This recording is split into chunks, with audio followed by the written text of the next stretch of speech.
Welcome to Econ Cowboy. This is D2C's daily show where we believe ads are not bad, ignorance is expensive, and the American dream is alive and well on the internet. Today, it is Wednesday, March 25th, 2026. We're brought to you by Incense, Seguno, Postscript, and AMP, and we have a jam-packed show for you today. Meta and Stripe have a new integration that allows customers and potential customers to check out right then and there on Facebook without ever having to leave to your website. Does this cut out Shopify? I think so. And what does this mean for the future coming to Instagram soon? We're going to get into it. Sora has been shut down and OpenAI is closing all side quests for the future so that they can focus on enterprise and code. FedEx has debuted a new 2-hour delivery to actively take on Walmart and Amazon. We'll talk about what it means for e-commerce. We're going to have Carter Quo, founder of Concho USA, on the show, Fil Pejic of Bedford, and Torii Rowe of Dream Labs to talk to us about all of the new fancy meta features that are coming to us in Q2. As always, I'm joined by my partner in crime, Colin Doherty. Get in here, Colin. Let's go. What a day. What a day. What a day. What a day to have a day, and here every day is game day. There is a new Stripe checkout experience on Facebook, and this is groundbreaking. I want to read some of this article to us so that everybody is up to date, because this is going to enable everyone to get more monies at the end of the day. Stripe, the programmable financial services company, today announced it is bringing a new checkout experience to Facebook. It enables buyers to purchase products from businesses like Fanatics and Quince in just one click, whether from a business's website or within the app, after clicking on an ad. Businesses can opt in to selling via ads in Facebook through a toggle in the Stripe dashboard. Fancy. The agentic commerce protocol underpins the new purchasing flow, and there are some interesting quotes here. I'm going to read Quince's because we've highlighted them several times on the show. At Quince, we're focused on making it easier for customers to shop with us wherever they are. Stripe's agentic commerce suite allows us to reach customers across emerging AI-powered platforms through a single integration while keeping the experience seamless. Now, that sounds great, but what does it mean for Shopify? That is the question that I have at hand that Taylor Holiday went on a tangent about yesterday. And I want to give some context here. Is this the beginning of the inevitable breakup between Stripe and Shopify? This is a big deal. It's also a bunch of my predictions coming to life at once. Flex. Here's what's happening. Stripe is powering a native checkout inside Facebook ads. You can tap buy now. You never have to go to Stripe. This is not the breakup. It's worse. It's Stripe building the layer that makes Shopify optional. Very interesting. Here's the treat change. Checkout moves off of the storefront. Stripe becomes the merchant of record infrastructure. Shopify payments is Stripe under the hood. The agentic angle is the real play. ACP isn't just Meta. OpenAI is the first AI platform to implement it. This means chat and eventually every AI assistant can trigger purchases through Stripe without touching a storefront. This fundamentally could alter what traditional e-commerce looks like and what we are used to. And I think it puts into question how necessary is my website in the future. I don't think there's any question that it is necessary now. I mean, even OpenAI inside of chat is still sending people to Shopify's website in an in-app browser. But I think this really brings into question, what does this mean for the future for Stripe and Shopify? Because if Stripe is able to cut Shopify out from the Meta buying experience, that is a big hit to the business for Shopify. And it's a big change. And maybe it's a good change to enable people to buy directly on Facebook without ever having to go to your website in the first place. What are your thoughts on this, Colin? The girls are fighting. That's what's happening right now. We got Shopify and OpenAI taking sides, and then Meta and Stripe are taking sides on there, and we're going to see how this plays out. I think one of the key things, though, is it's going to take a while for the consumer behavior to shift from not needing a website entirely. So I think there's a lot of psychological breakthroughs that need to happen for this to fully like break out into, hey, we're only going to use Stripe. We're only going to go basically meta Stripe. We don't need a website whatsoever. This is early signs, though, that there's some shifts that are taking place and there's some serious players that are getting involved. This is also really great for e-commerce. You want to see big businesses like this constantly making moves and innovation to try to push as much new innovation moving forward. So I would argue this is good for e-commerce as a whole. I think it's interesting. I think it's good for us as a whole in the sense that you always want to move checkout purchase as Yeah. close as possible to the Yep. moment of discovery. You see it, you're fascinated by it. I can hook you and you can just easily just press that button. Even you just Yeah. didn't mean to. You just, in a moment of passion, you just hit the button. And now I can ship my physical widget to you in exchange for monies that puts a profit back in my pocket. I think that's good. Obviously, TikTok Shop has done that to a large degree. Not everybody is profitable, especially in the first 3 months, like Jordan West has described. But that movement, I think, is really positive for us in general. I think the ultimate question, though, is does this work? I don't know. I know that Meta has tried before with Meta shops to try and adopt a TikTok shop type model that allows people to purchase right then and there. Didn't work. Not well anyway. They've largely abandoned it. Maybe they'll do it again. And maybe this is their attempt at doing that from another angle. I think it's really interesting. This quote comes to us here from the head of payments at Stripe. He says, reducing the steps between discovery and purchase is great, both for consumers and businesses. We're thrilled to partner with Meta to bring a new checkout experience to Facebook, powered by Stripe's infrastructure for commerce in the AI era. I wonder, like, what are the conversations being had inside of Shopify right now? I can't imagine this was a surprise. I'm sure they knew that it was coming, one would Mhm. think. But it's interesting what Taylor talks about here about maybe Stripe is able to take this integration everywhere else. And in a sense, that really brings into question, okay, why do I need my website now? Do I need it at all? Taylor has some interesting predictions here. He says brands should be watching this closely. Short term, nothing changes. Medium term, 12 to 18 months, brands that figure out how to sell inside AI services and ad units via ACP will have a structural advantage. Not the breakup yet, but it is Stripe signaling that maybe they don't need Shopify as the distribution layer anymore. I find that very interesting.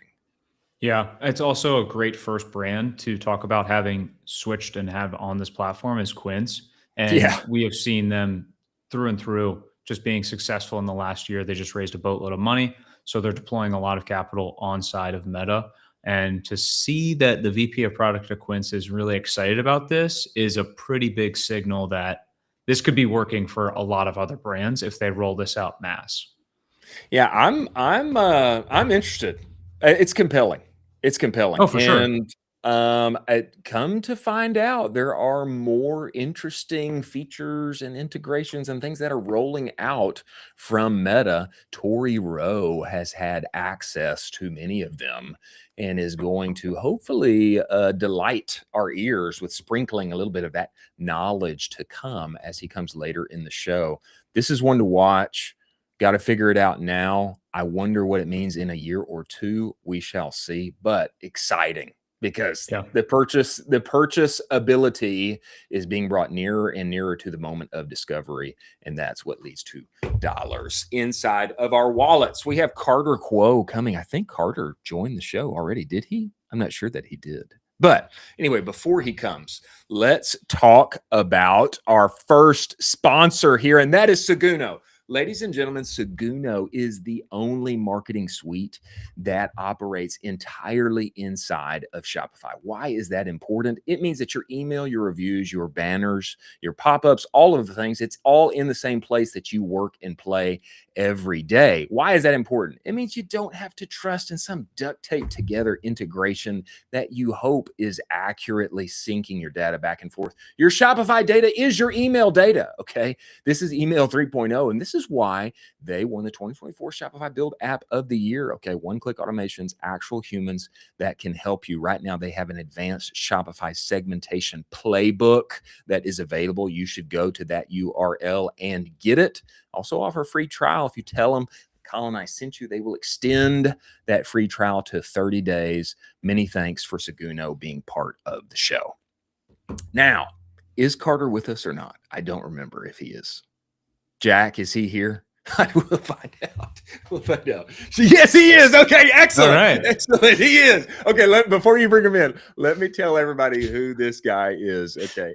He is the story and the embodiment of everything that we want, okay, for Gen Z, the next generation inside of America. What do I mean? He was doing great in school. He noticed an opportunity in the market. He pulled himself up by his bootstraps, and he figured out a way to make a widget that everybody at his college wanted. And now that thing is running wild all across the nation. We're going to bring him in here to talk about it. Everybody, welcome to the show, Carter Quo, founder of Concho. Get in here, Carter.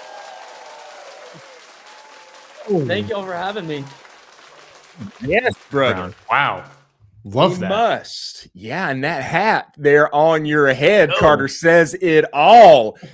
Concho and Miller Lite, new collab that has just come out. I want to get to that and talk about that. But before we get there, Carter, you've got to give our audience some background on you. Give us the origin story of how Concho came to be. What did that look like? How'd you get the licenses? What you guys ended up doing with hats, etc. Give us some background on that. I'd love to share. I'll kind of give a 10,000 foot view and try to share the key points just to give some more info. So I've got one partner in the business, in Sheen. We started Concho when we were juniors at Texas A&M, and really we didn't know a lot, frankly, and we've learned a lot along the way. But when we first started out, we were just frustrated with Texas A&M. We were juniors, and there wasn't a hat at the bookstore we'd buy. There wasn't a hat online that we would buy. There wasn't a hat at any local. And so we were like, let's just set out and 450 hats, and surely by the time we graduate, we can get rid of all of these. And so we did it, and we put them online so that we could sell them to our friends, and then people we didn't know started buying them. And we quickly realized there's actually probably something here. We need to take a few steps back and do this correctly. And so that's what we did. We solidified, like we were not like buttoned up tight from the beginning. Above board. After a month of selling hats, we were like, okay, let's like backtrack, set up everything correctly as much as we knew or could learn. And then started from there. So that was, September of 2022, we started selling hats. And it wasn't until January of 2024 that we got an official license with Texas A&M. So in that year and a half period, operated with what's called a direct license. It's designed for crafters, artists, people that use Texas A&M IP in more artistic ways, but they allowed us to utilize it for that year, ultimately to prove ourselves, because their whole thing was like, we're not going to give you a real license. You're just two college students. Like, what do you know? And so we used that license for a year and a half until we were finally able to convince Texas A&M to give us a real license through the collegiate licensing company. And we can get into all the licensing logistics and stuff like that. But that license kind of unlocked a lot for us, because we became officially licensed at Texas A&M. We could now sell to retailers as well as selling online.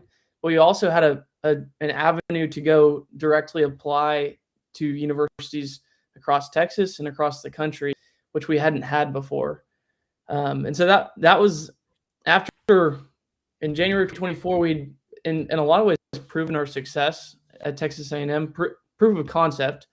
And at that point, we realized we wanted to go do it farther. And so we started in Texas. We got licensed at, I believe the first schools were Texas Tech, TCU, SMU, and then like shortly after LSU and Mississippi State. And that was awesome. And the concept continued to work. And then we ran into some hurdles, which we can talk as much or as little as y'all like, but licensing is hard. And for a while there, we were struggling with it because what each one of these schools wants is they want you to be different. They want you to present a different product that doesn't maybe take revenue from other license holders, but actually creates new revenue for the school. And so when we go to a new school, we have to prove we're not just taking existing licensee revenue, we're actually creating new revenue. And so what we tell these schools is we're selling a unique product, unstructured 5-panel row pat, and we're doing it in a unique channel. So we're doing 95% direct to consumer, which in the collegiate licensing headwear industry is actually pretty unique. Like most of the brands that are competitors or like-minded companies in the space are products through largely brick and mortar stores, and they do have a D2C presence, but it's not where their bread and butter is. And so arguing there's actually a lot of white space in that channel. What I love about this is that the founder of Muggsy Jeans just yesterday said that every white boy's dream is to have a hat company and sell them on the internet. And you are doing it. You're living it out. You're living my dream. It's hard. How many schools are you in now? How many schools are you guys selling? Are you repping, et cetera? Last year we were selling like through 2025. By the end of 2025, we finished selling 7 schools. But over the last 6 months, we've been able to work with some licensing consultants, 2 great guys that basically have a lot of relationships in the industry and the know-how and the will do to make it happen. And so they've helped us grow tremendously. And right now, I think we're sitting at like 51 licenses. So incredible, man. There's in the next 3 to 4 months, there's a lot that will be rolling out. Like I think on the website right now, we're only selling 17 schools. And so that's all of those are in design or production and will be rolled out starting this week. I think this week we're launching Baylor, I believe. And then over the next 3 to 4 months, we'll be launching over 30, 40 schools. Don't sleep on Carter Quo and Jackson Sheen, baby. Don't sleep on them. It's great. Go ahead, Colin. Carter, could you talk a little bit about that licensing process? Because it is so intimidating to anyone listening. It just sounds so intimidating. Like totally. I have to, as the brand founder, approach this behemoth powerhouse university. And I just imagine that they're going to come to me and just pat me on the head and say, great job, get out of here. We have $1 billion endowment. We do not care about you. Right. Can you talk us through that conversation and how you're going about that?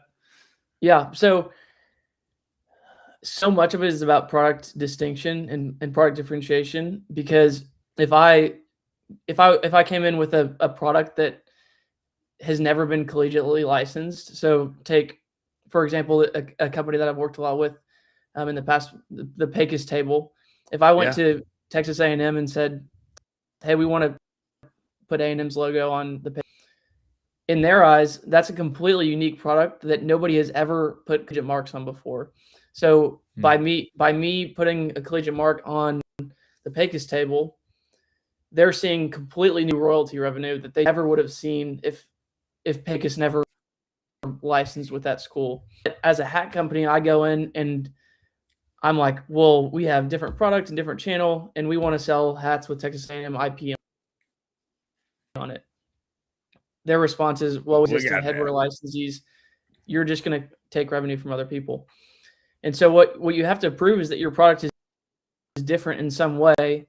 And sometimes it's a difference, and sometimes it's, the more clear it is, the easier it is for licensing. I mean, logistically, so to take a step back, the collegiate licensing company manages almost every university intellectual property. There's a couple other groups. Affinity is one. They do a few schools, and then also some sororities and fraternities. And there's another one, like Fanatics has their own licensing management. But for the most part, the CLC is the big dog, and they hold almost everybody's IP. And so through them, you can actually directly apply to all these schools.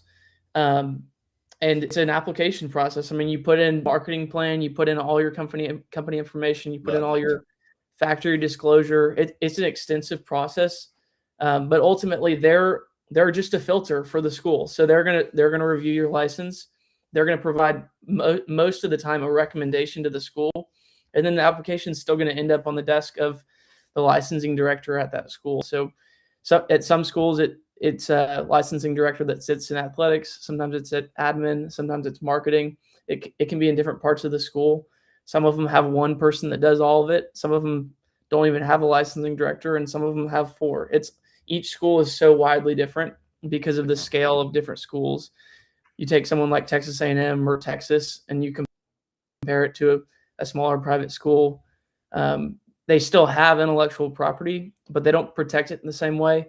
And they're also thrilled. The smaller schools are thrilled if big merch or products with their logo. There's people that have come to us that are asking us to make hats for their school because they don't have enough. Baby.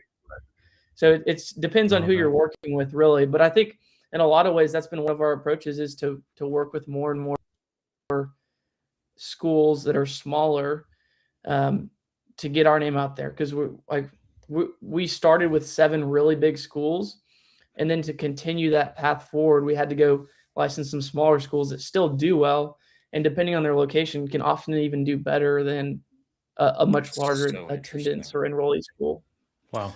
That's so interesting, man. I think this is exactly why you guys are winning and will continue to win, is because you're invested to the point that you're just going to do and go through all of the hoops and figure it out in the messy bureaucracy of every behemoth or small university that exists, and just continuing to jump through all of those hoops. That's the process that a lot of people just won't go through. They just won't do it.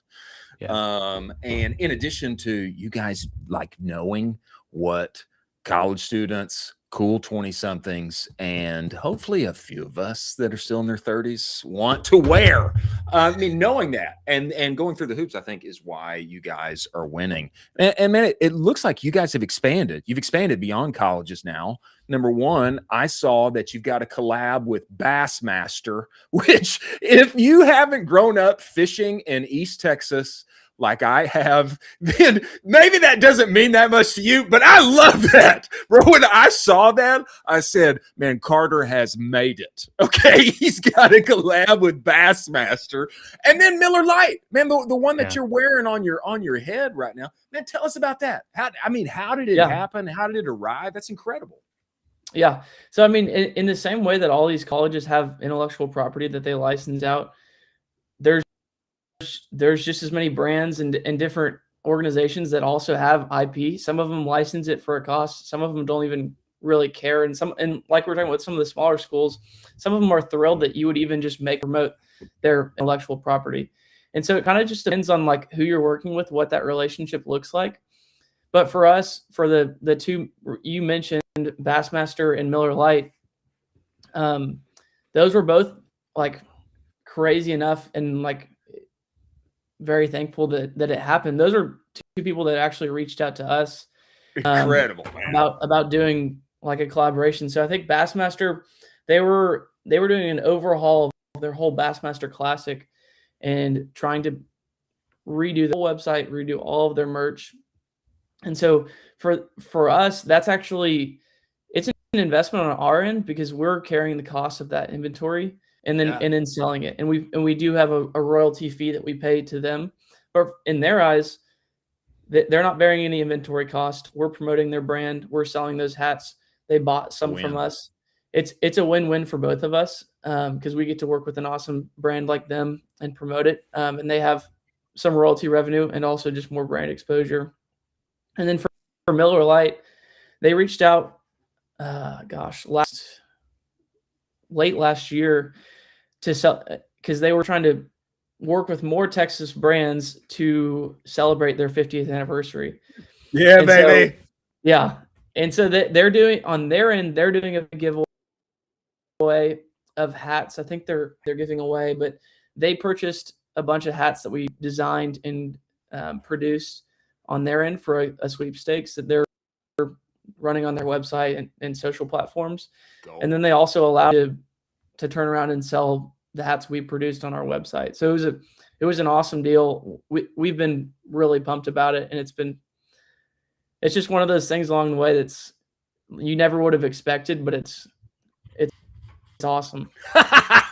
That's incredible. Boy, licensing and partnerships and collabs. I mean, isn't that incredible, Colin? I mean, that's unreal. It's unreal. Carter, how old are you? I'm 23.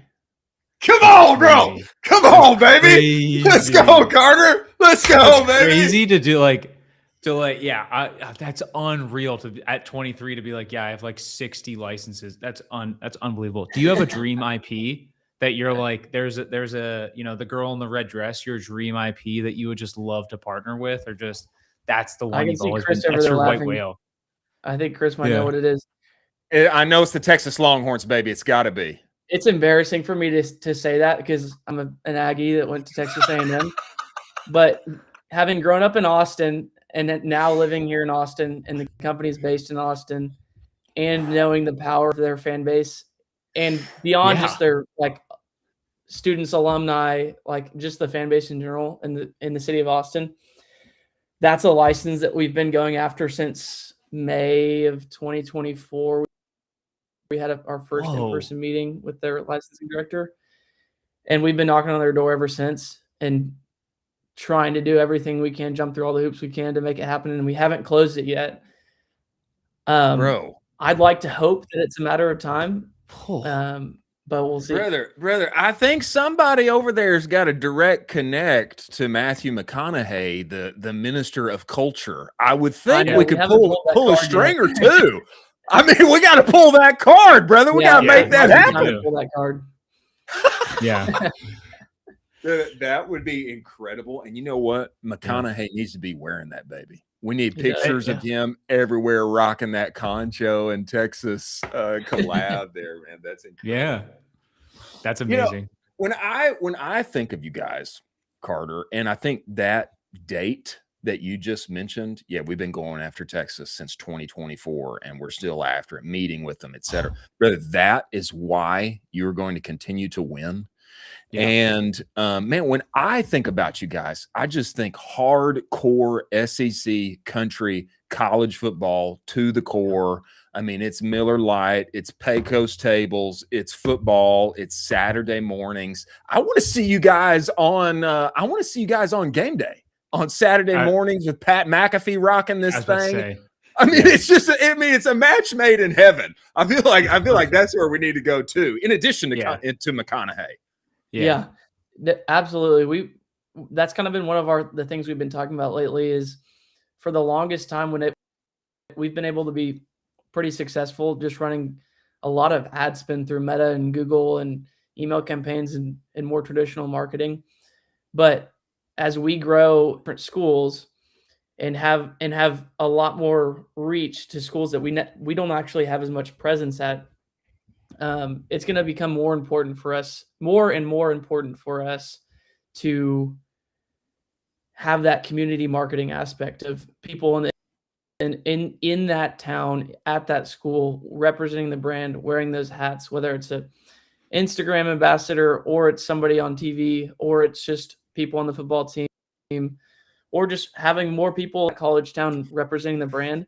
It's going to become wildly more important. So it's something we've been talking a lot about and trying to game plan and figure out what the best approach is. But that is absolutely a large part of our game plan this year.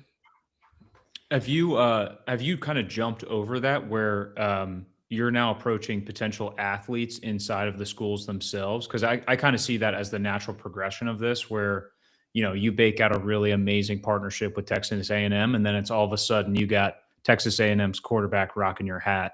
Is this something you're trying to go after, or have there been some people that have maybe slid into your DMs that are like, hey, I'd really love to be an ambassador or an influencer for you? Yeah, we've definitely had a handful of people reach out. We've started really just this year reaching out, making an effort to reach out to different people. It's hard with all of this changing with NIL and everything. We haven't done anything specifically under NIL just because of all the hoops and different things that you jump through, and a lot of times the cost. Like if you're working with an agency or Learfield or somebody like that, a lot of times it gets expensive quick. And so what we've been doing a lot of is just seeding products. It's like a no obligation, like, hey, here's our product, let's send it to you, and if you love it, like, you can wear it, and that's a win for us. And if you actually do wear it, then let's talk about something more than that, because we don't just want to work with people that they're gonna put it on their Instagram and because we pay them. Like, I would rather work with less people that love our product and actually wear it and represent us, and we may have some sort of relationship where we're sponsoring that. But I want to work with people who actually care about the product more than just because we're paying them, if that makes sense. Carter, I want to work for you, brother. I mean, I love this energy and tenacity, cool and calm on the surface, but just, continually going doggedly underneath the surface. Golly, man. If I could buy Concho stock, I'd put every dollar I had into it. I know I said that about Laurel's coffee yesterday too. It's true. And that still holds true. It's true. But, this is a compelling story, man. And you got numbers behind it and processes. Go ahead. I was just going to say too, you could totally see this fit into that game day fit. You know what I'm talking about, Chris, where the guys are rolling up. And then ESPN takes all the photos of the cool guys that roll up. I was never one of those cool guys, full disclosure. That's not true. That's not true. Cool guys rolling up. You got the Joe Burrows of the world pulling up into LSU, and he's got the cool hat and he's got the cool swag. I could totally see this just fitting perfectly into that, which is, nothing but amazing for you. Carter, I know that I have said this before. I'm sure I've said this before, but I mean it so much again. Brother, anything that you need, brother, I want to help you with. I do. Yeah. And I know that, and I know there's probably very few things that you need, but there's probably a lot. I think this is a rocket. This is a rocket. There are very few things that men love and will continually buy and buy again. And one of them is hats. That's one of the things that every man that in existence loves. And man, especially for this geographic area, the people that you're working with, the brands that you're partnering with, man, your focus, your success, and then continuing to play that out on more and more campuses. And I just think that this thing is bound to go nationwide. Eventually it's going to dominate SEC country. It's going to make its way up through the ACC on the coast, and then it'll be all over the Big Ten too. I think that this thing is destined to happen. Am I wrong, Colin? No, absolutely. And when you have UNC hats, send them over to me because I'll be ready to rock it. We haven't licensed UNC yet.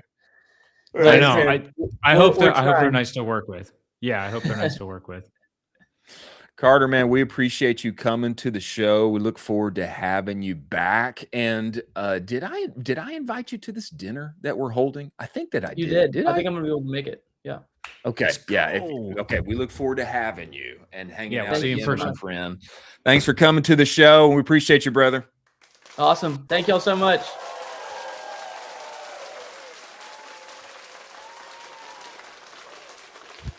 The next generation's coming after me, dude. I got to get ready. Next gen, bro. Next gen. Crazy. How many entrepreneurs out there that are 21, 22, and 23, or 31, 32, 33, 41, 42, 43 would stay on that line and just, hey, we still want to get Texas. Let's have another meeting. Let's talk to him again. Let's email. Let's call. Let's have an in-person meeting. Let's travel here. I mean, how many? And then do that. Multiply that times 50. Multiply that times 60 times however many Division I colleges there are, 119 or so. When it comes to football, I mean, how many would do that? That's why they're winning. In addition to just knowing their audience and producing cool hats, you got to have that. It's compelling. It's crazy when Nike or Under Armour or one of the big boys like Adidas pulls off a license, but to be a 23-year-old and pull off 50 plus licenses already with massive schools, and he teased a little bit the fact that we're just getting started. There's going to be even more later this year. It's like this guy's a superstar in the making. I mean, you already said if I could dump all my stock, I just totally get it. And I will say, Kale from Muggsy Jeans. Yeah, Kale. And he said every white boy's dream is to have a hat company and to sell it on the internet. That resonated with me. It's like, yeah, that's true. Actually, I've wanted to have that company for about a decade, and Carter is living it out. Man, I dig that so much. I dig it so much. Yeah, same here. I love it. And Carter, hey, if you ever need, a fractional janitor on the team, any way you want to involve me, happy to be involved. We've got Fil Pejic of Bedford coming in here, but before he does, we should talk about incense. Ladies and gentlemen, don't we all want better ads? Yes, we do. Of course we do. And ideally, they would be made by humans with actual human creators involved. But we all know that process is so disjointed. It is messy. It's a headache. That is why Incense exists. It is the all-in-one UGC and influencer marketing platform that actually makes creative scalable. Okay. Vetted creator marketplace, they are applying to you. Isn't that nice? Yes, it is. Automated influencer outreach, built-in campaign management, content delivered in as little as 14 days. This is so much better than just finding a random TikTok and hoping that it works. This is real relationships with real creators who can actually make creative that really scales for you. Right now, the UGC Playbook 2.0 is released. Danil, CEO of Incense, was on the show talking about it. You should go to that URL and grab it. Learn how to make Andromeda work for you. It is only here to stay. You must accept it, and it is time to make it happen. Many thanks for Incense being part of the show. Now, is Fil here? I don't know if he is here or not. He is. Not yet. Okay. Not yet. We got a couple minutes.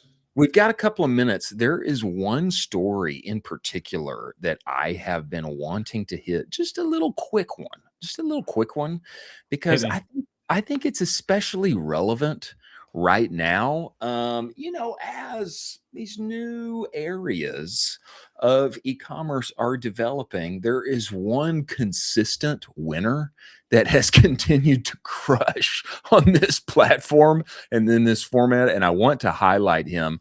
I am talking about BK Beauty. Okay, Paul Geriaghi shared this yesterday. Of course, BK Beauty, they have been at this for years. Okay, I want to read this to you. I know the graphic is a little zoomed out. Okay, but BK Beauty, this is TikTok Shop Seller Center analytics from yesterday. Okay, BK Beauty is #1 in live GMV on the beauty and personal care category. #1. Okay. Wow. And that's up 365 places. And I love this. And I want to highlight it because still too many inside of our industry are sleeping. They're asleep when it comes to live selling, live commerce, TikTok shop, whatnot, all of the things. Not awake yet, not willing to expend the energy and the strategy and the brain power that it takes to make it happen. Is that fair? Am I being too harsh? And I'll say this too. You saw this, I would say maybe 2 or 3 years ago when you had at a dinner to talk to brand founders about TikTok Shop. And I would say half of them kind of poo-pooed and it was like, oh yeah, you're doing crazy stuff. That's really cool. And like, good job. It's just for your category. And then the other half were like, maybe we'll talk about it. And now he's just doing crazy numbers. But you Absolutely you called crushing. this maybe 3 years ago when you Yeah, had him talk to the dinner folks. I I mean, know. it's unbelievable. It is unbelievable, and, that was, like, years ago, man. It was years Years. ago, and Yeah. I we've gotta wake up. We've gotta wake up. I Yeah. say this, I know maybe I'm beating a dead horse, or I'm beating a loud drum, but the thing is, like, live selling, man, it's in person, okay? It's not mitigated by some kind of ad that you hope is doing good for you or not. You're launching ads into the world and hoping that they work. Okay, it's you. It's you. It's an actual person. And the Harmon brothers shout this from the rooftops. If you cannot sell your product in person, you don't know how to sell it. Now, getting one step closer to actually being face to face IRL with people Yeah. and selling that thing, it's live selling. It's on TikTok Shop. It's on whatnot. You know, I discovered this new platform that allows you to execute this on your own website, on your Shopify website the other day. Talk Shop, Talk Live. I forget what it was called, but Yeah. this is the way this is going. Everything, Asia's always 5 years ahead of us. And Yeah. brother, there's like trillions of dollars being sold live selling there right now. I think this is the moment. And especially as ad costs and everything else rises, it doesn't cost you anything getting on a camera. Getting Going on a live. camera and going live and selling that thing to anyone who should pass you by in the algo. I think that's why I'm so bullish on this. And I'm glad that we highlighted it because Paul's got it figured out. He's had it Yeah, he figured does. out for many years. Yeah, and also he took it extremely seriously early on. It wasn't an afterthought. When I remember very succinctly in that talk that he was having, he was saying, "Hey, this is a brand new channel for us. We're taking it seriously as a full new channel. We're allocating resources and employees to this channel. This isn't just a set it and forget it type of thing. You are actually having to put in daily effort to make sure you can maintain it, build it up, scale it out, do a lot of product seeding." He talked about that a ton at that time. And now you see all of those trends sprinkle out as best practices on the actual platform itself. Yeah, it's incredible. It's Yeah. incredible. New development that I want to get to here is the FedEx release yesterday. That is, it's groundbreaking. We've talked about this several times this week, and only more and more people are enabling and setting a new bar for shipping. Okay. Yeah. Not just free shipping anymore. Man, now it's 1 hour, it's 2 hour, it's Walmart, it's Amazon, and now FedEx is doing the same thing. I want to read some of this just because I think that people need to get the details. While I read this, consider if you could get your product to somebody inside of 2 hours or same day, would it make a difference?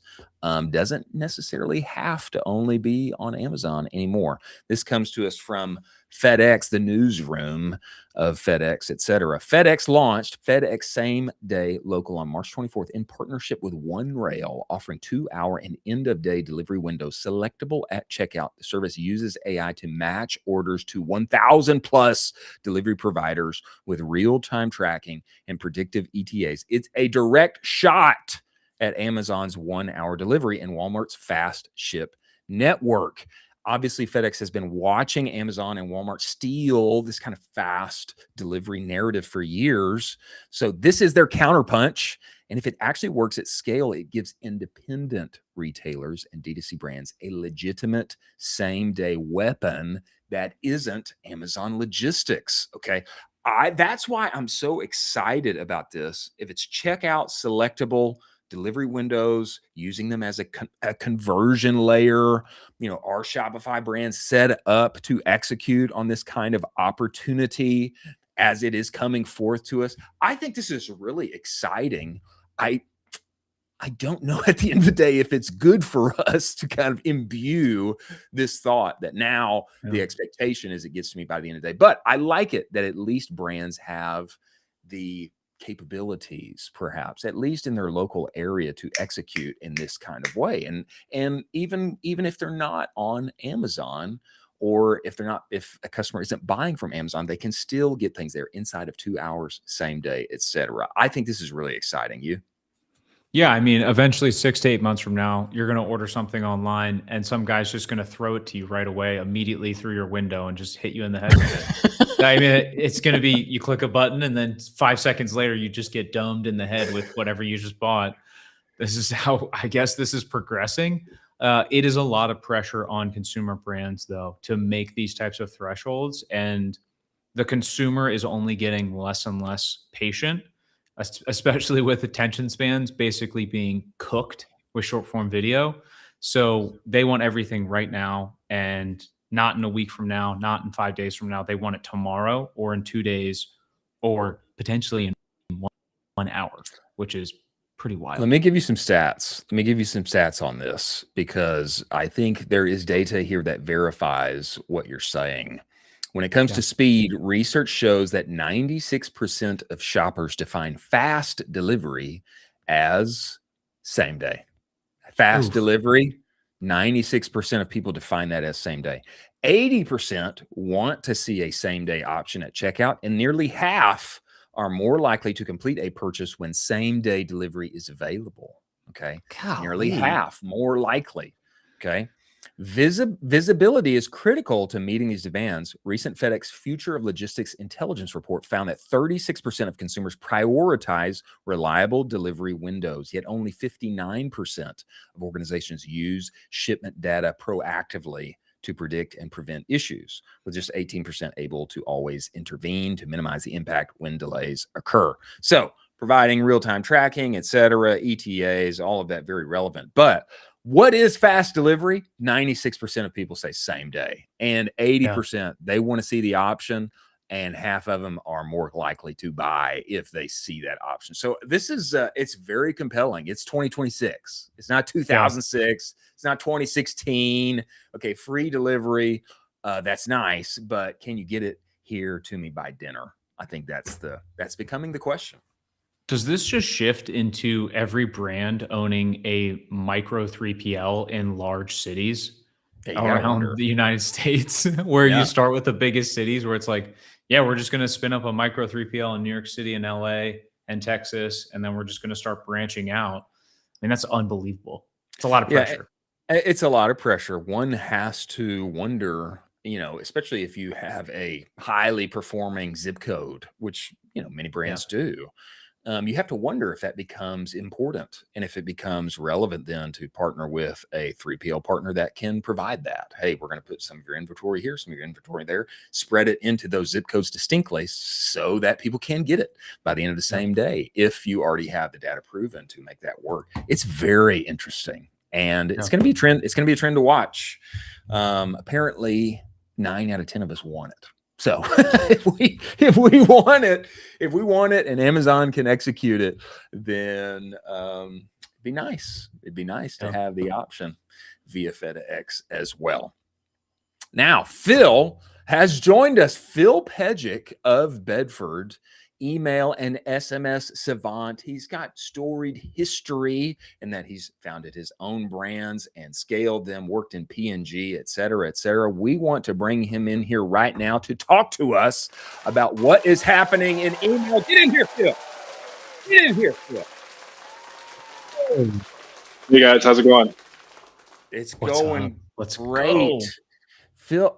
Phil, can we? Something's happening with his internet. Do we got you, Phil? Can you hear us? Is it shaky? It is a little shaky. I think he's maybe stabling up a little bit.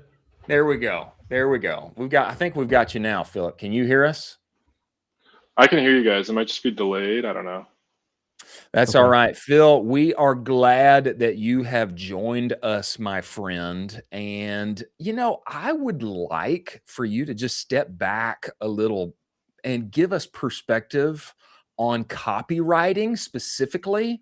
There is rumor that you have said, and we need to talk about it if you said it. There is rumor that you have said that copywriting is the elite, most important skill in e-commerce. Number one, is that true? And number two, Phil, can you back that up? Because if it's important, we need to get into it and be able to execute it at a high level, my friend. Yes, yes, for sure. It's definitely true. I think copywriting is maybe the most underestimated and most important skill in e-commerce. I think at its core, if you don't understand kind of how to manipulate words and talk to persona and actually understand them at a level deep enough where you know what their problems are and what you're trying to solve, I don't think you're actually able to produce a product that succeeds in the e-commerce landscape.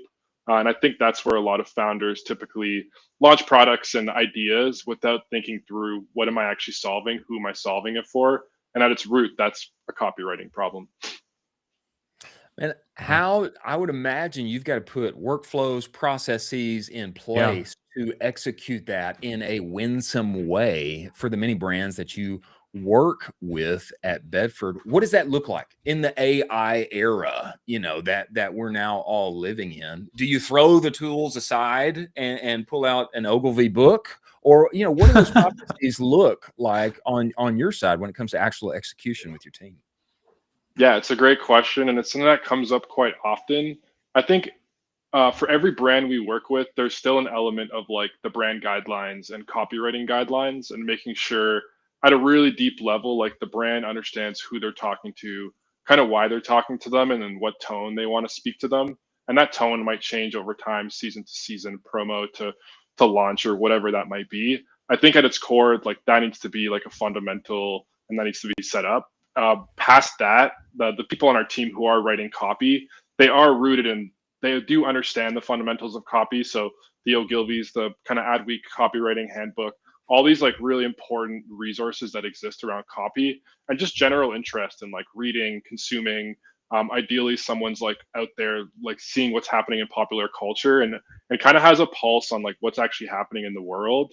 Because copywriting kind of demands all these things. It demands your fundamentals, but it also demands like an understanding of what's happening. And when you bring those things together, I think that's when you start to like leverage the tools from a starting point, which is brainstorming, and then all the way through, if you really want to polishing a finished product. So I don't think it's necessarily one or the other. I think it's how are we actually starting to integrate those tools? And I guess to answer your question, like at our agency, it's very much like, A, do you know the fundamentals? Or one, do you know the fundamentals? Two, like, do you understand the brand you're working with and what their approach is? Three, like, how are you using these tools to brainstorm? Or maybe you have some other approach to brainstorm. And then four, like coming up with the ideas that usually comes from the person themselves. And then they're using AI to brainstorm, iterate, and come up with even more cool directions to take the idea in. But at the end of the day, it's kind of like we're holding hands with AI right now when it comes to copy. And we have some copywriters who like barely use it at all, which is also super cool. Interesting. Could you dive a little bit more into those ideas and any, campaigns or concepts that you're kind of testing right now? As far as like ideas go, it depends on the brand and like what the brand is trying to accomplish. So a lot of times it's very similar to like what other brands are doing as far as like teasers, as far as launches go, as far as promotions every day. But really, it just comes down like a layer deeper of like, okay, we know we want to run something for the Super Bowl. How do we make this more interesting and more fun in a creative way? So like for the Super Bowl, for one of our brands, we kind of did a halftime segment where for only an hour, there was like a really unique promotion going on that like customers of this brand, like it had nothing to do with the Super Bowl, but we had an insight that there were a lot of people who are watching the Super Bowl and who are curious kind of in a moment, because maybe at halftime they weren't doing anything. They were sitting on the toilet. They were going out to have a cigarette, whatever it is. And we caught a lot of those customers in that moment. And we put a promo, we put an offer in front of them. And like that turned into a really awesome campaign. But beyond that, like from a non-promotional standpoint, we're just looking at like what's happening in culture. Like obviously memes are like a huge like cultural moment, and it's been going on for years. And working with brands and figuring out like everybody loves memes, like everyone from like a child to a grandmother, like everybody loves memes. And it's like, how do we leverage that in email? And so working with brands to figure out like, okay, like what are the creative ways we can kind of, and also like legal ways we can like incorporate memes into your content. And then just constantly iterating and like scrolling through Pinterest, looking at competition, just constantly ideating and thinking of everyone's doing this. Like, how do we kind of do something a little bit different and have our own spin or just a completely different take that when we show up in the inbox, just like you would on Instagram, on TikTok, on this podcast, you want something different, something unique to hit that inbox so that people don't feel like it's just another email and they look forward to it over and over because your brand's always doing stuff that's unique and different. Yeah.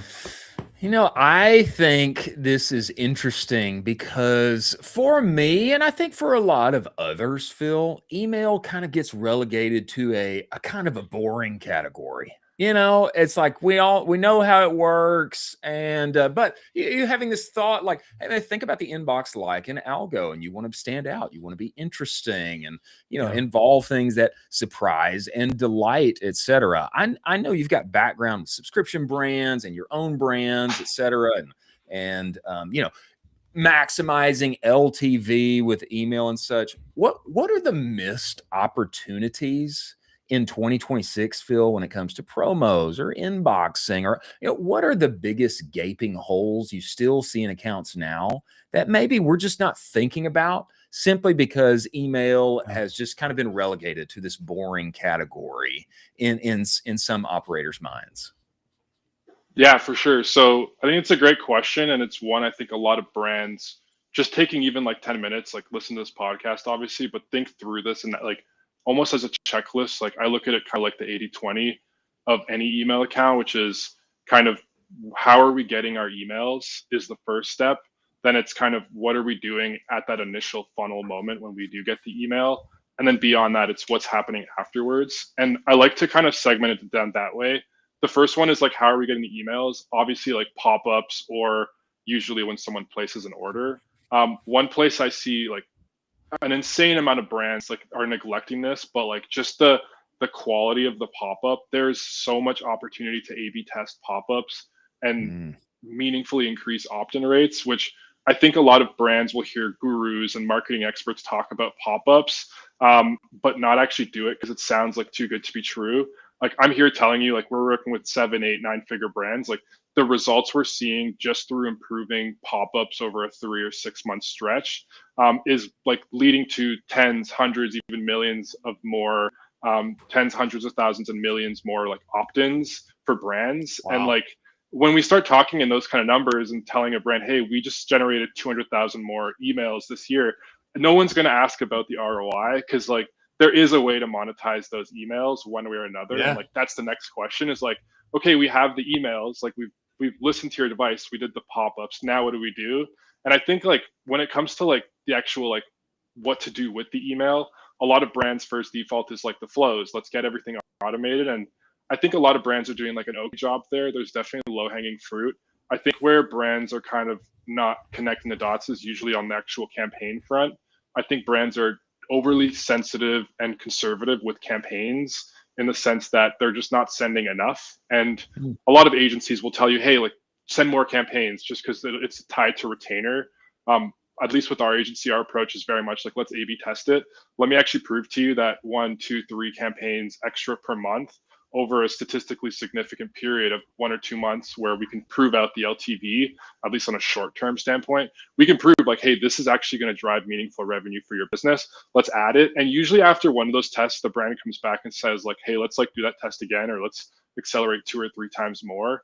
And that's like massive alpha for brands because I've seen like a 30-40% increase in email frequency lead to anywhere from 10 to 20% more value per email subscriber, which and this is like real Shopify revenue. This isn't like what Klaviyo attributes. I would say that's like the big missing piece. And then the third one, I think like, I don't know how like under utilized this is by brands, but like just like respecting the fundamentals of the inbox. Like you kind of mentioned, it kind of gets forgotten. I think the inbox is a very sacred space and people are kind of forgetting about it, or because people are treating it like it doesn't really matter. But I think as more and more brands take it seriously, the importance of like deliverability, the importance of like really strong subject lines, the importance of like not doing sketchy stuff inside of your emails, like is going to matter more and more. AI and algorithms are getting smarter, and I'm seeing a lot of brands try to do sketchy stuff, use like weird like identity resolution, inbox placement, all these like weird like SaaS apps to kind of hack email. And I'm finding like that's actually hurting brands more than they realize. They're ending up with like crappy lists and bad deliverability and all sorts of stuff. So I won't ramble too much longer, but those are kind of the big buckets I usually tell brands to look at and where they unlock like meaningful wins. Interesting take on the identity resolution piece. That's a little contrarian there, Phil. Yeah, I Yes. was actually just about to follow up with that because I am so data heavy where those types of tools, if you're going to tell me you're going to get me more emails, you're going to get me more customer data, that data will then allow me to retarget better. I can throw that into multiple ad platforms. It's to help me build a exciting. consumer profile. I can dump that into my ESP, etc.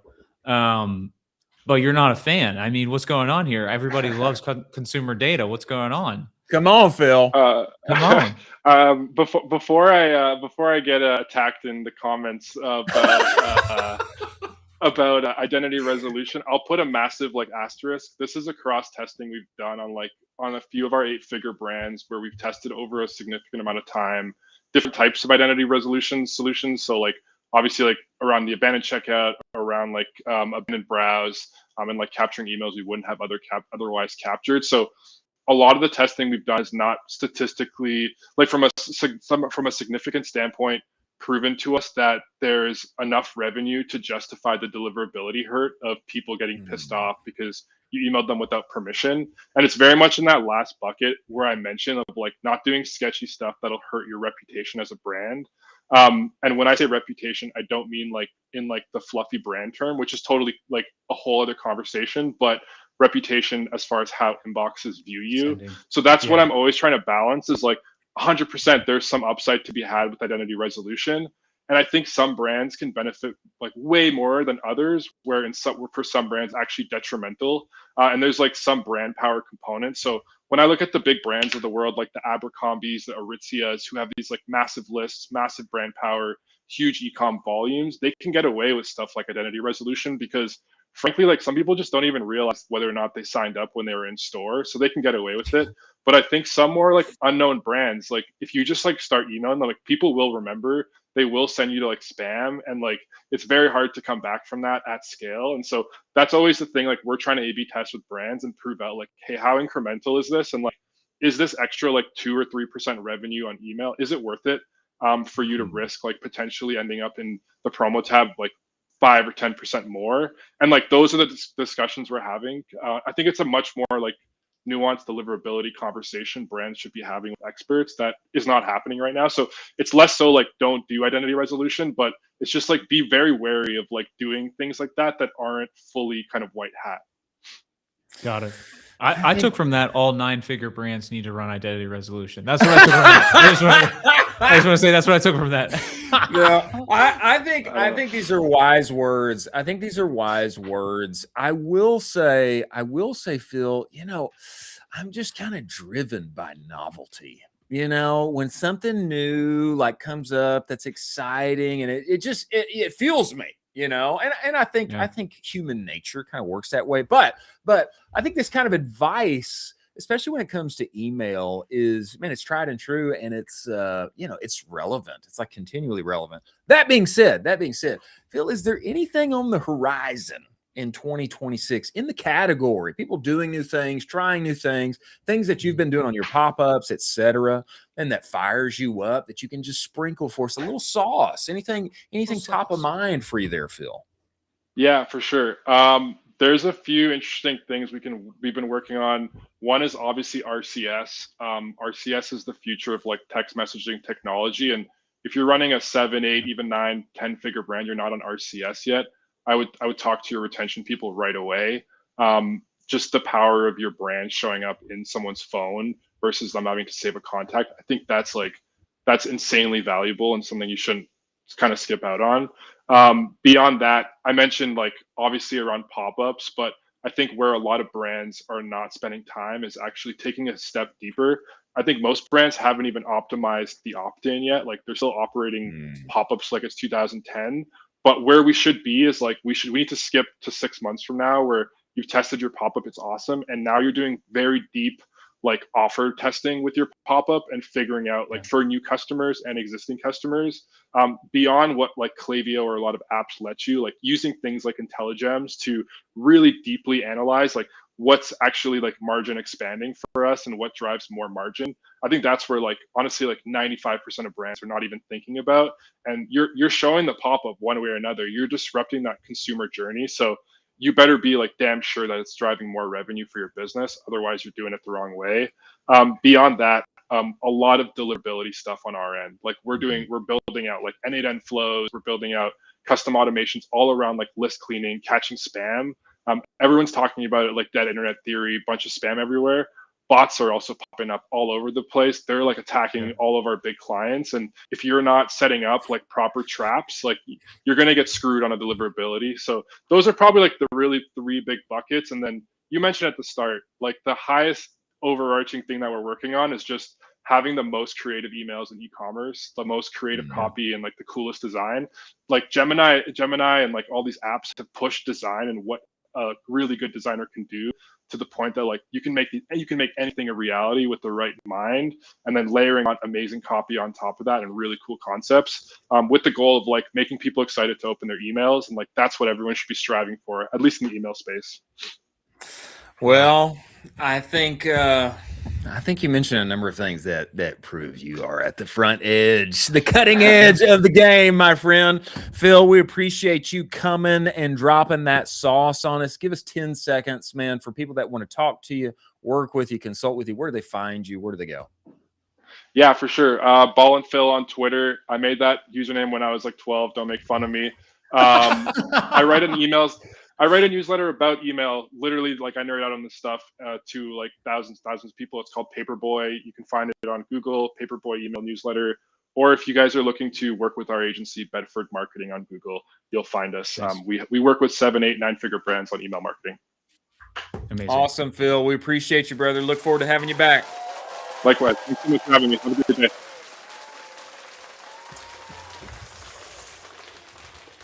You got some sauce. He's got some sauce on the email. There's some sauce there. Little intelligence shout out at the end there as well. That was friend an of the show. shout out. It was friend of the show. There you go. Intelligence, Drew, Alex, and everyone else involved. Now coming in, we have a knower of ball that is coming inside of this show right now, who has one of the most interesting stories in e-commerce. Crazy. From being a cop in Phoenix, moving himself to Denver, starting a brand that he eventually exits, and now sitting atop one of the most interesting doing things agency inside of our space. I am talking about Torii Rowe of Dream Labs. Torii, get in here. Get in here, Torii. What's up, gents? What a background. Oh my gosh. It is a great background, man. Florida's nice this time of year. Oh, isn't it always? That's why everybody's going to get there as soon as they can. There's a couple benefits out here. Torii, man, we appreciate you coming in here, man. I want to talk with you about Meta because you have been teasing a lot of stuff on the timeline, and I want to get to that. But before we get there, man, you've got to give us just a little foundation and background on you, because you are one of the most. You're the international man of mystery when it comes to e-com. You're like the 007 who was, running paid media for some of the biggest brands while he was growing his own brand and then selling this and joining Dream Labs and all the things. Man, just give us a little background on you before we get going. Yeah, quick background. I started like the police officer stuff in 2013. I was 23. I became a cop in Phoenix. Was out there kind of working night shift, 8 p.m. to 6 a.m. or whatever. Did a lot of violent crimes out there, kind of across the board. So one of the most violent cities in the nation. So got to do a lot of cool stuff. Did some undercover work out there and things like that. All over the place. I have 2 life-saving awards: Meritus Officer of the Year, Medal of Valor. Really, Torii? Yeah, Torii, out there in the Wild West, man. Yeah, it was fun, man. It was cool. Did that, and then like my last year, I got kind of diagnosed with PTSD. Wasn't sleeping and stuff like that. I went through some stuff. And my best friend at the time was like, "Hey, we should do something, like figure something out." And so we sat at Starbucks during Thanksgiving, and we started kind of like just jotting some stuff down. we're like, should we do this? And we were always wearing these like H&M bracelets and stuff like that. We're like, we should go make bracelets. And then so we were like, all right, cool, let's make a jewelry company. So telling my dad, who was a cop for 32 years, hey, I'm going to quit, not become a sergeant, and I'm going to go make a jewelry company. He was super stoked, you know? Yeah, he was like, oh yeah, hell yeah, dude, sell bracelets, dude. You'll make tons of money. Great idea. Yeah. And so I was like, yeah, dude, I'm going to holster the weapon and go sell some bracelets to some men. He was like, great call, dude. So my last year, we were kind of like learning logistics. How do you make jewelry? Kind of all this kind of stuff, right? It took me longer than I would expect. So I was still doing the cop stuff and then doing this as like the side thing to kind of get started. And before we launched, him and I moved to Denver, Colorado. So put my notice in, launched, went to Denver, have no college degree, barely graduated high school, was not a good student in any way. And so went from like, I always tell people, went from knocking down doors to knocking on doors because I didn't have a job. And I went to sell ADT home security. So I was selling ADT home security, knocking on doors while starting my first brand. And that was a humbling experience to obviously go from like a government job to like chase a dream by knocking on doors and saying like, hey, do you want a security camera? And you're like, I used to be a cop. Like it was a tough one for a minute. Scaled that 0 to 8 figures in 3 years, ended up leaving and exiting at a later point. And after that, well, along that journey, I met my business partner, Blake. He's the vice president of marketing at Movement. They did 0 to 100 million. Everybody kind of knows the story and stuff like that. Yeah, Blake was basically like the third founder over there. And so Blake was doing the creative for our company for his agency, Dream Labs. And so I exited my company, called Blake after he exited Movement, said, hey, I want to start an agency. Like, what's the best way to get in it? And he goes, I've been waiting for the phone call, brother. And I was like, oh, hell yeah. And he's like, come join. And I was like, all right, sweet. So I got to come join over there and had a bunch of stuff kind of happen in between that, but that's kind of the gist of it. And took on Dream Labs about 4.5 years ago. Wow. I mean, there's a ton of ways we can take this, Chris. I don't know if you have any directions, but there's so much there. There is. Also, there's a lot if the there. apocalypse happens, I'm hanging out with you, Torii. Yeah, we want to be with Torii. I'm hanging out with you because you seem like you can handle your stuff. Because we do all right. Yeah. Torii, I think that background you mentioned, your partner at Movement, and now you guys on the agency side, you do have a compelling kind of unique view in that you guys have both been founders for brands that have had great success and exited, et cetera. And I know that you bring that to your clients. Man, I think just from looking at your Twitter feed, brother, I think that you have had access or are aware of, some things that, perhaps the rest of us might be privy to from Meta in Q2. Man, what have you seen? What's coming? What are you excited about? Just give us a little bit on that. Yeah, so they hit us in Q1. I think Cody Plofker probably was kind of in this as well. It's because he like retweeted kind of some stuff, but they asked a lot of us for feedback. And they were like, hey, do you guys have any feedback for us and kind of how to take things? So we kind of went through, filled out a form. And a lot of us, I think, probably said, hey, new customer acquisition is the key to success for us, right? And we've been preaching that for a long time, but they haven't really taken the leaps and bounds towards it. And it seems like Q2, that's what's like being released across the board in a lot of different ways, right? And so the two main ones that I kind of would jump on is one, the customer lifetime strategy, I believe is what it's called, which is basically you can pick whether you want new customers or you want to hit kind of everybody across the board. And then in the new customers, for you to pick it, you can pick whether you want to go after non-brand aware, like non-engaged, or engaged who are brand aware, right? So that's the first thing. Everybody's asking, why is this different from exclusions, right? We already use exclusions, stuff like that. Well, exclusions are basically guardrails we're putting up, right? Saying, hey, don't go target these people. Where this is a little different, if this is an input at the top, right? So we're putting an input in and saying, hey, listen, this is what we want the algorithm to go do. Not saying, hey, don't, like we're the other way, we're saying, hey, algorithm, don't go do this, right? So instead of guardrails, we're actually giving it guidance. Now I just started testing this about 48 hours ago, so I'll let you know kind of what it looks like probably here in a week or so. It came out the 19th, so it's pretty fresh. Wow. The other one too is there's an awareness and sales combination where basically they have awareness on top and sales underneath, and this is going to be a singular campaign structure. where from what I've been told from the Meta reps and stuff like that, it's about 70% sales, and there's about a 30% awareness or reach, kind of however you want to structure this. There's days where we go out and we spend on conversions, right? And you'll see your add to carts go really high, checkouts might go high, but those people aren't really through the funnel yet.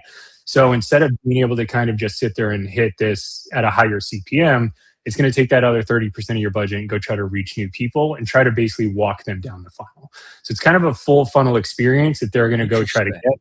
Now, I'll give people a little tidbit here. If you want to get onto the beta test, you need to launch a reach campaign now. Okay. So they're looking for people who are launching reach campaigns and kind of keep an evergreen reach campaign launched inside of their campaigns at the moment. If you have one, they may reach out to you and say, hey, we want to have you test this. The reason they're doing that is they want to basically be able to come back and say, hey, this is what happens on a normal reach. This is what happens with this new funnel. Here's kind of how they operate. Man, that is fascinating. That's fascinating. Go ahead, Colin. Yeah. Are you able to provide a little bit of data to some of your early results? Obviously you can anonymize it and do percentages, but have you seen any kind of early results of testing out these couple beta features that you've had access to that all us normal folks don't have access to?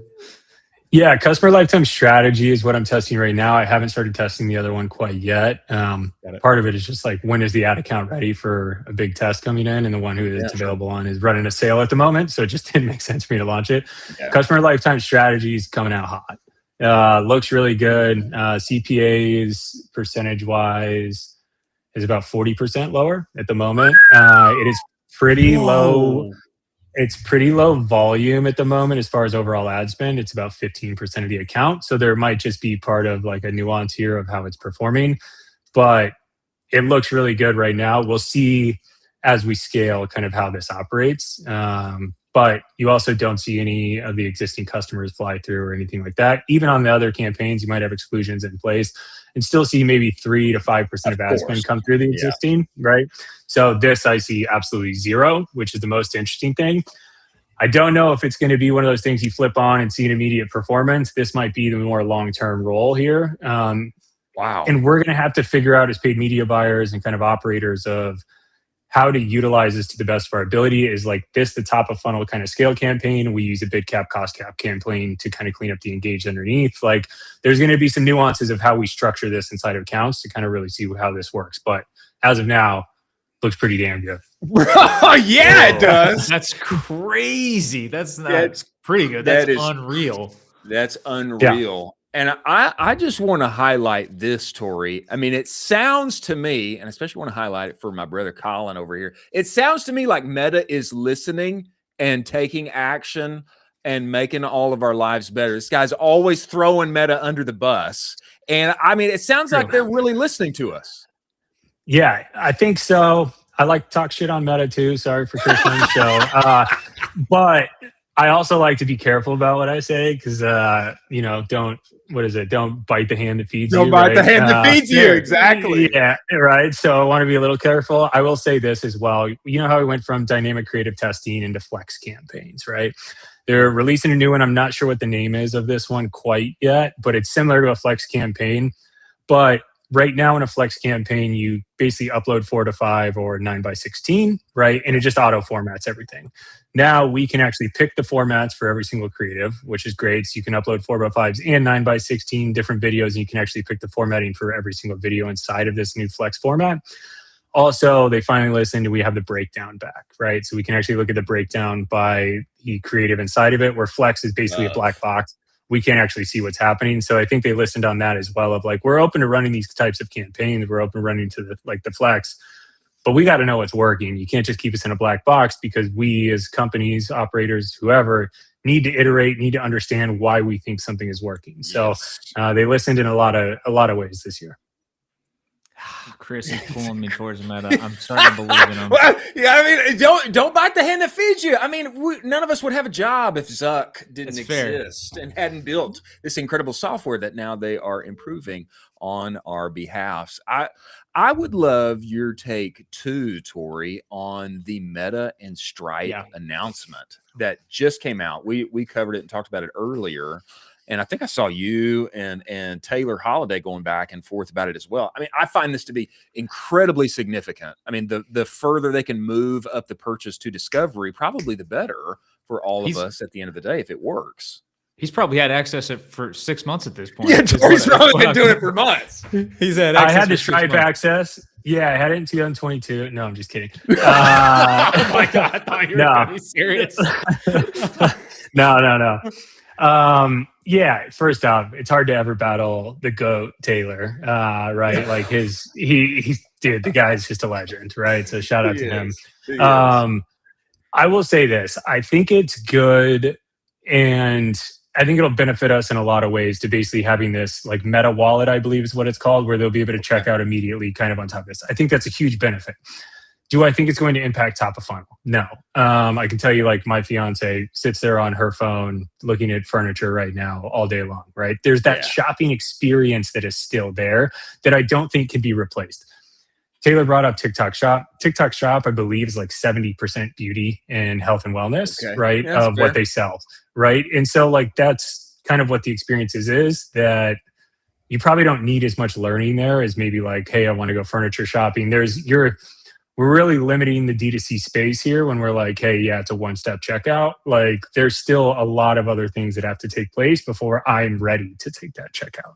Yeah, so that's fair. DABAs, DPAs, image, like that kind of stuff, I think this might kill for you guys. But on the video side, I think still going to a website will probably provide people the best experience.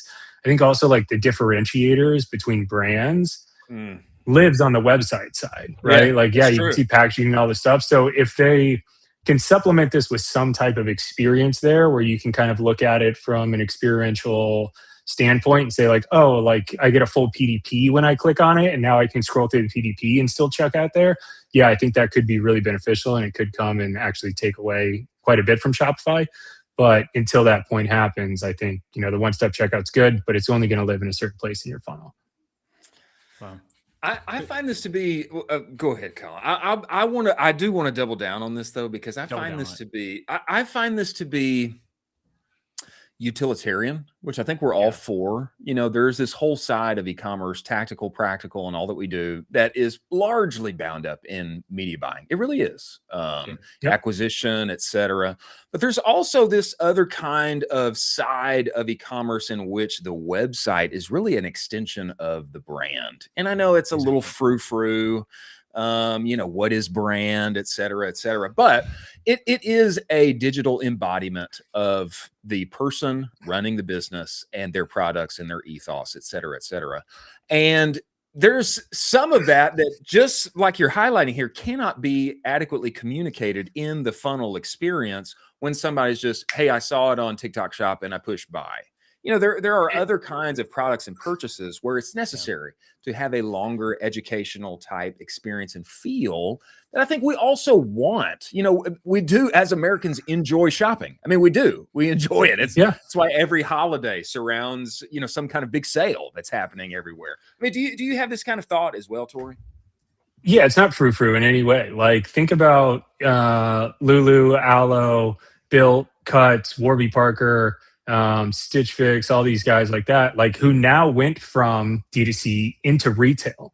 Their retail reflects what they show on D2C, right? We're replacing that experience now with the online experience, right? That is your storefront, right? That is, and when they go into the retail, their storefront now reflects the online store, right? So there is something to this. You can't just have a white page that says, hey, buy this supplement and like pick it up, right? Now, like I said, I think it has its place in the funnel, but as much as we want to say like brand is dead or anything like that, there's always that argument of like, does it still exist? Yeah, 100% it does. And the people who are able to achieve it, Comfort, all these people like that, right? Yeah. These guys are the ones who are killing it, right? Yeah. And part of that is what they've put the experience to be on the website. Wow. Could you talk a little bit more about basically what you guys are doing at Dream Labs? I mean, just what you kind of baking out in 2026. You have an incredible partner with Blake, and obviously you're a powerhouse. I'm sure that you guys have some really amazing plans and goals that you have for 2026. Could you talk a little bit about it? Yeah, absolutely.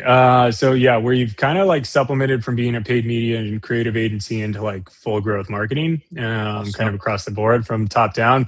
I think part of this has just come from like once you're a founder and you kind of have that cap on, you can't really take it off. So we would find ourselves going into businesses and basically tearing it down from top to bottom, right? And saying like, hey, this needs to be fixed. We should check this anyways, like that stuff. Because if we go in and we start to fix these things, obviously our retention of that client lasts longer anyways, because they're getting a better experience and also they're, seeing success. So we've kind of started to dive into a little bit of everything across the board and kind of helped holistically on businesses. Most of the businesses we help are anywhere from 10 million is like kind of the low end that we kind of operate to our highest being around 800, 900 million this year. So all over the board, we work with like Justin Bieber. We work with House of PepsiCo. Yeah, House of PepsiCo. We're releasing Pepsi's new brand this year in about 2 months. So we're actually picking everything up from them, from the website all the way back. Man. We have a partner on the website side who's doing it. They're incredible. So yeah, we get to do a lot of cool stuff. But, we tell companies kind of across the board of like, if you're not stacked on inventory, ready to go, like don't come to us. Like we're going to tell you no. Like we're not here to kind of stabilize you and run this slow. Like we're going to scale you. Like, so let's rock and roll. And so I think the big thing is too, and I'll kind of clean this up, is like I'm not kind of a no bullshit guy. Like I am who I am. And like, that's just what you see. So when there's a founder on the other side, like I have a company right now who is operating a 6-7 ROAS last 2 years. And I'm like, spend the damn money, like go. Yeah. And so like telling the founder on the other side, like, hey, listen, you need to listen, go spend the money or like, we're going to walk away. Right. Like you guys have to go. And so like, we're going to push back on you guys and try to force you. And I think that's something that a lot of agencies can't do. And I won't say like we've earned the respect to have that, but like, since we have been founders and we've had exits, I think there's a little more respect on that side of like, we're not just a normal media buyer who's sitting over here. Yeah, absolutely. Wow. Spend the money. All the sense in the world. Spend the money, baby. Spend the money. Come on. 6-7 ROAS? Like, come on, that's man. crazy. Like, you gotta go. You gotta go. Yeah, you gotta go. Brother, there was a business I used to be involved with. It's the most successful business that I was ever involved with. But we regularly sat around a 9 or 10. And it was that was always the conversation was let's spend more. But there was just a kind of a foundational thought like, hey, no, we're cash flowing this thing and we're doing great, profit first. See, and it's going great and all of these things. But that's what people don't understand though.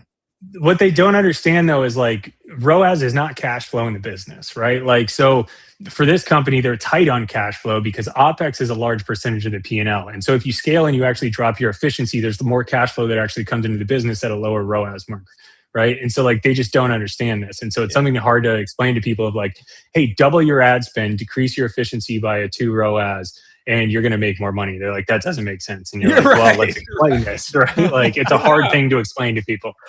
Yeah, it's counterintuitive. That's amazing. It is. Yeah. Well, that's why they hire you. That's why they hire Torii. That's why. That's right.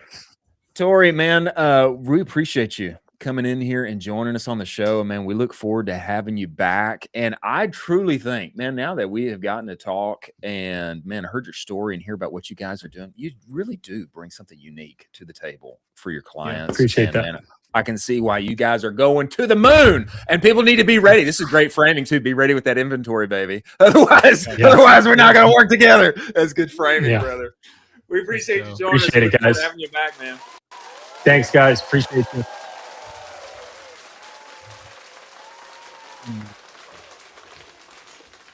I gotta put my computer on ice because all of our guests today have just been absolute heat coming off these guests today.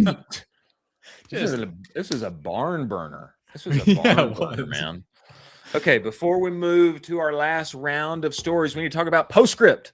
Ladies and gentlemen, focus is an amazing thing, is it not? Yes, it is. When one focuses and hones in and obsesses, you get outsized results. And that's what Postscript does with SMS marketing and RCS and their AI shopper added to it.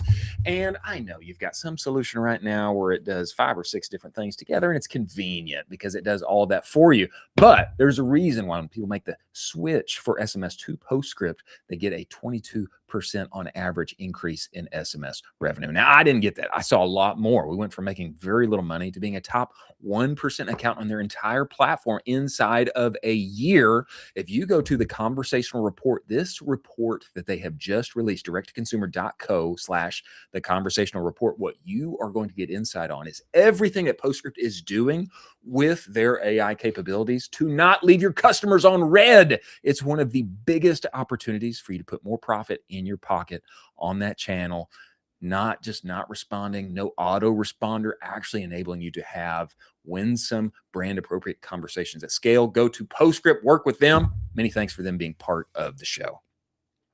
Now, story we need to hit here, Colin, and it's amazing that we still have this story on the docket because this has been an absolute heater so far. This has been an absolute heater. I mean, it's been gas. I mean, it's been a 5-alarm fire. Yeah.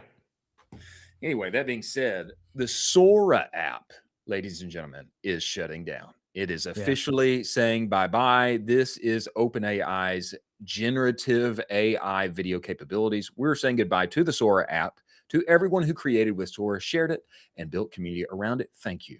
What you made with Sora mattered, and we know this news is disappointing. We'll share more soon, including timelines for the app and API and details on preserving your work, the Sora team. Now, on the backside of this, there was more news that Disney has canceled their deal with OpenAI. As a result, Disney has canceled their deal. They plan to invest $1 billion into the company, a small amount of dollars, and let Sora have access to AI generated videos of characters from Disney, Marvel, Pixar, and Star Wars. And I'll even say they were going so far with this that inside of the Disney Plus app on connected TV, there was going to be a vertical format in which people could watch AI generated videos with the Disney IP characters. Okay. So this was deep in the works.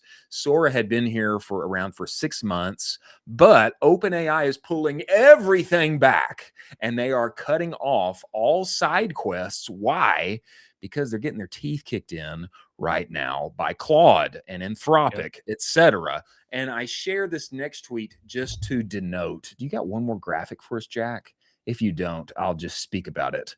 But there is a tweet here that I have pulled up on my screen where Claude is absolutely out executing everyone. I mean, they have literally shipped something every single workday except for 3 in the past 52 days. They have shipped more features, more capabilities, enlarging what Claude can do. They have gone so hard after enterprise and coding that now OpenAI realizes we've got to cut off the side quests. And so AI generated videos, all of the UGC playbooks that people are using Sora with, etc. The app itself that was supposed to be the TikTok killer is gone. And not just that, but there's news now on the timeline that it's not just the app that's getting killed. OpenAI is not going to be generating video anymore. Yeah. Okay. That is the latest on the situation.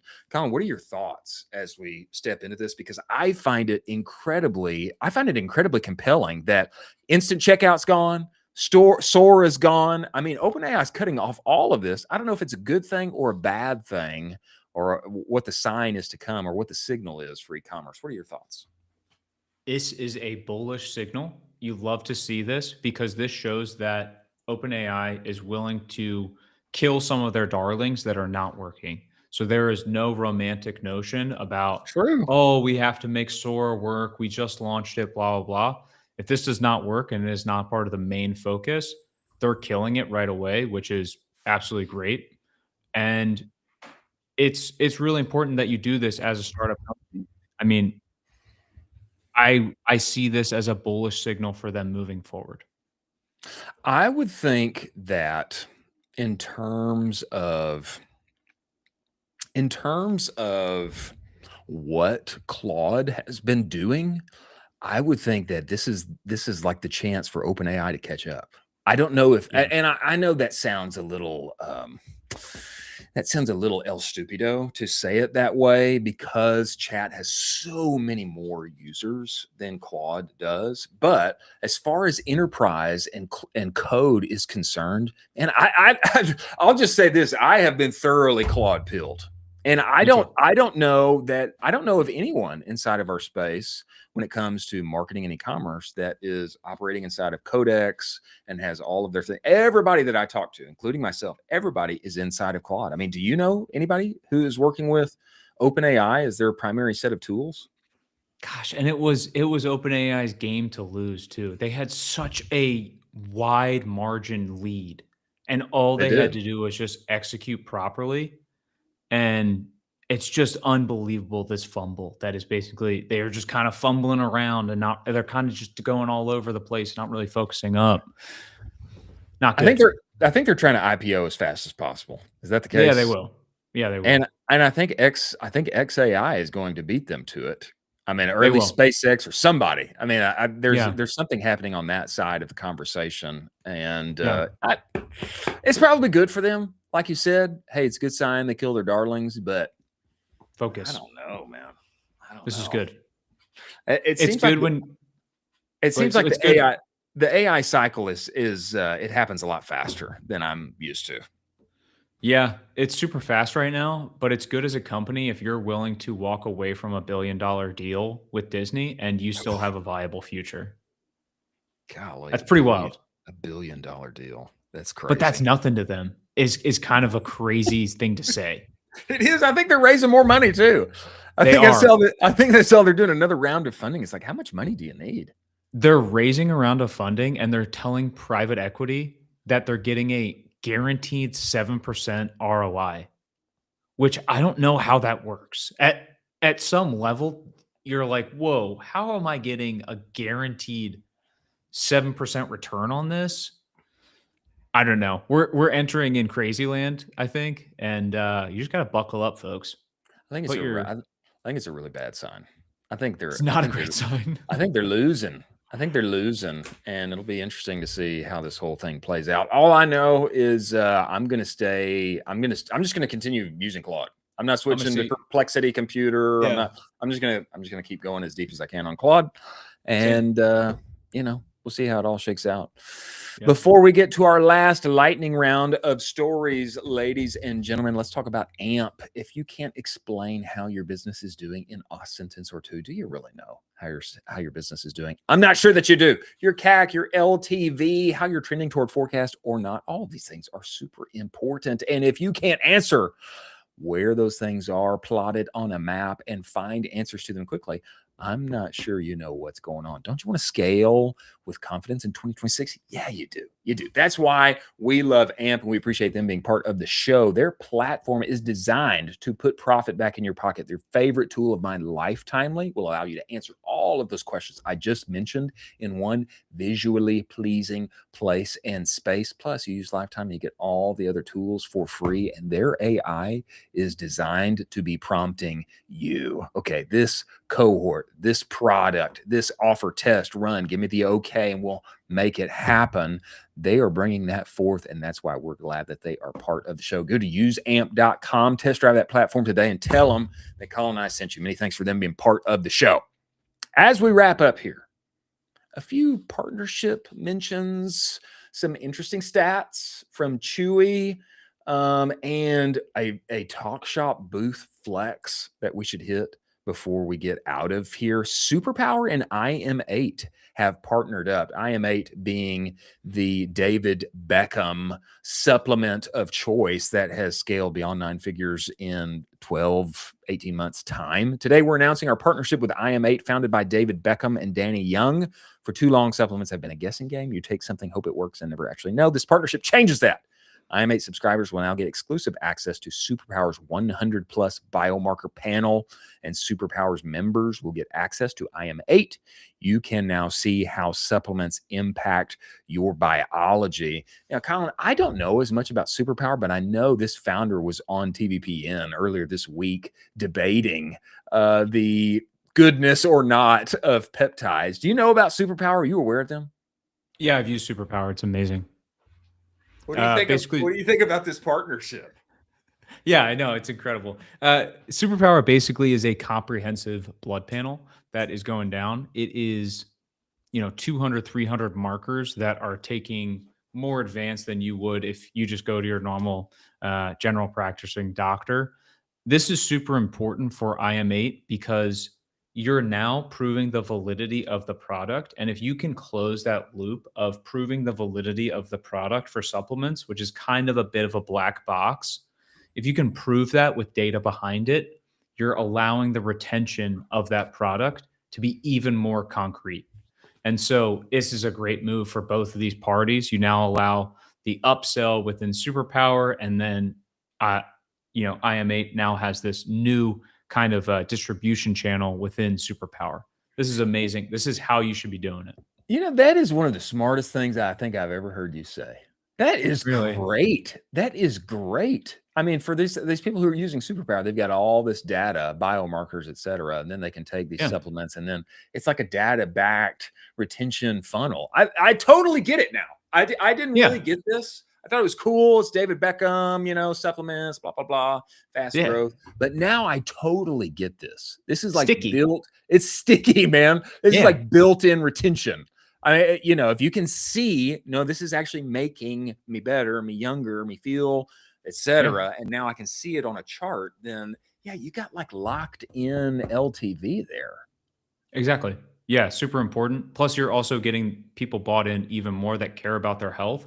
If you're willing to go through a blood panel, then you're probably willing to actually get some supplements, and vice versa. If you're willing to pay for premium supplements, you're probably also going to be willing to do, probably a blood panel.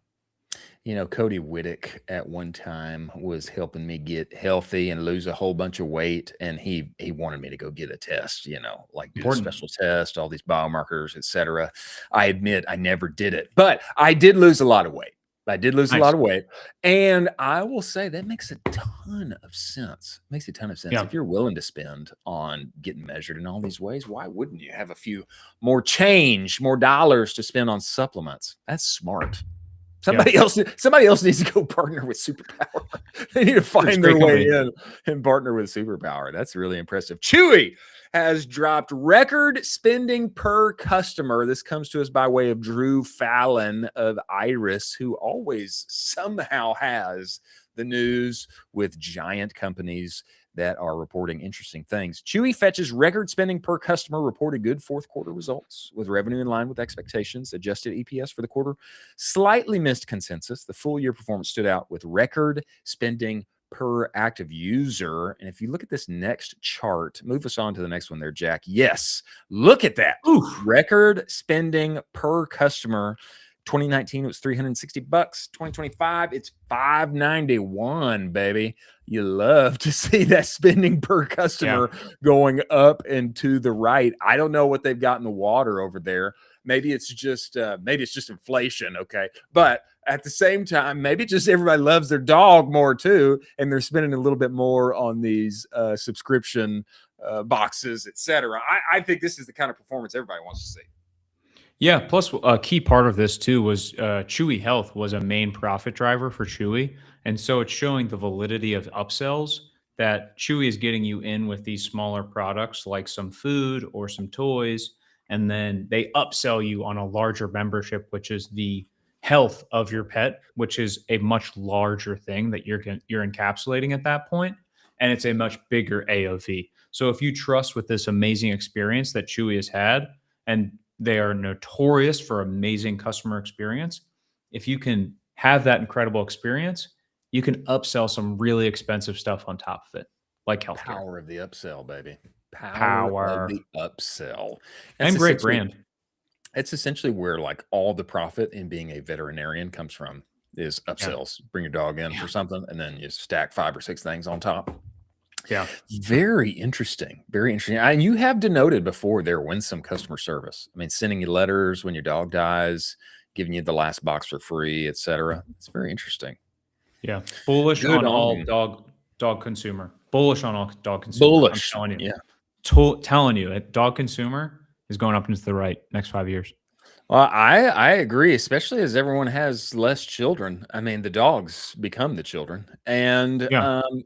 maybe that doesn't hold. Maybe that trend doesn't hold forever. I mean, South Korea did end up incentivizing it and actually having more children. That did happen this year. I mean, they're like Yeah. up, like marriage is up 8% and having children again. I mean, it's like historic in the sense that like South Korea will continue to exist in 100 years. So I mean, I know I'm kind of making light of it, but it is something of note. I don't know if having less children will continually happen here in America, but the one who will benefit is Fido for sure. He's Yeah. going to get that love, and he's going to get the toys, and he's going to get the care. And you know what? He should. So Yeah. good on him. Good on him for getting it. Shop Talk is wrapping up today. And, we could have been at Shop Talk. I'm not saying, I mean, maybe we'll be there next year. But very interesting things happening at Shop Talk. Okay. And there was a booth flex that came to us by way of Postscript. And I think we need to highlight it. Look at this booth. Okay. Play this video for us, Jack. Okay. Give us the volume. We need the volume.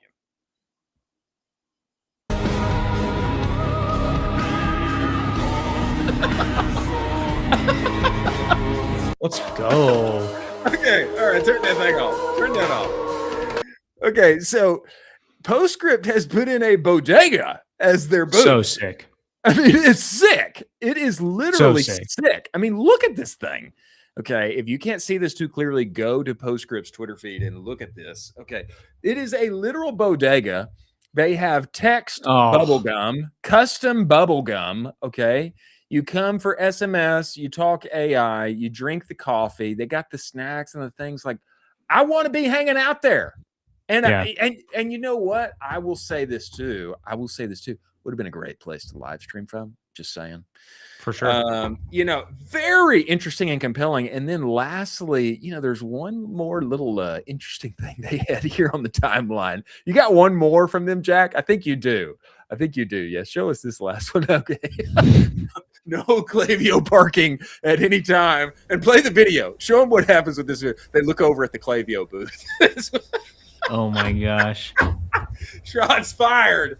Now, I will say this. One thing that we're not showing here that actually did take place is they had women boxing last night. Yeah.